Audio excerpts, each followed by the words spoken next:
দেখো বন্ধুরা, নারকেলের নাড়ু বানাচ্ছি। আর লক্ষ্মী পুজোয় তো নারকেলের নাড়ু, মোয়া, মুরকি এসব ছাড়া তো অসম্পূর্ণ।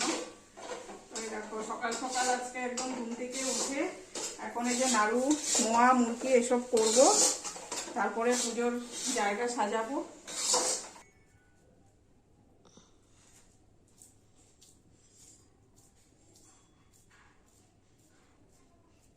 এই দেখো বন্ধুরা, নাড়ুগুলো বানিয়ে নিচ্ছি।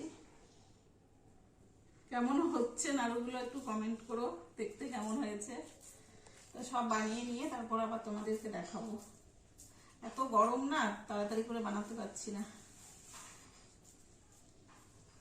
ওটাই তো একা একা করতে হয় না, যারা একা একা করো তারা নিশ্চয়ই জানবে যে কতটা অসুবিধে হয়। আর একটুখানি বাকি আছে, এইটুকু করলেই হয়ে যাবে। এই দেখো বন্ধুরা, তিলের নাড়ু বানাচ্ছি। এই যে গুড় পাক দেওয়া হয়ে গেছে।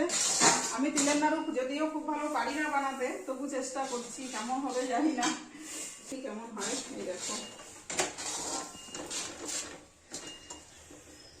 তিলের নাড়ু তো খুব তাড়াতাড়ি বানাতে হয়, তা নাহলে তো শক্ত হয়ে যায়, ঝুরঝুরে হয়ে যায়। যদি গায়ে এক ফোঁটা পড়ে সর্বনাশ হয়ে যাবে।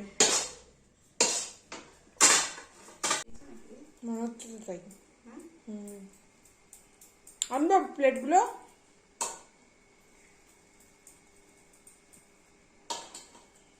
যা গরম, তাড়াহুড়ো করে বানানোই মুশকিল।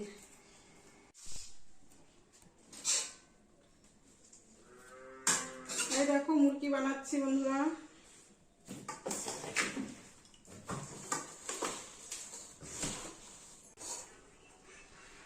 তো বন্ধুরা, সকাল থেকে সবকিছু রেডি করে নিলাম।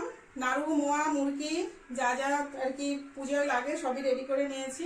তো এখন আমি পুজো করব। আর এই যে ঘট সাজিয়ে রেখেছি, ঘরটা এখানে বসাবো।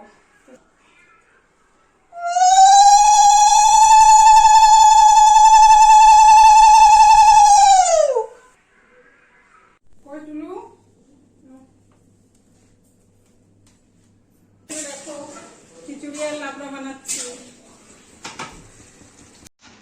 দেখো এখানে লাবড়া হচ্ছে সব রকম সবজি দিয়ে, আর এখানে এই যে পাতলা করে খিচুড়ি হচ্ছে।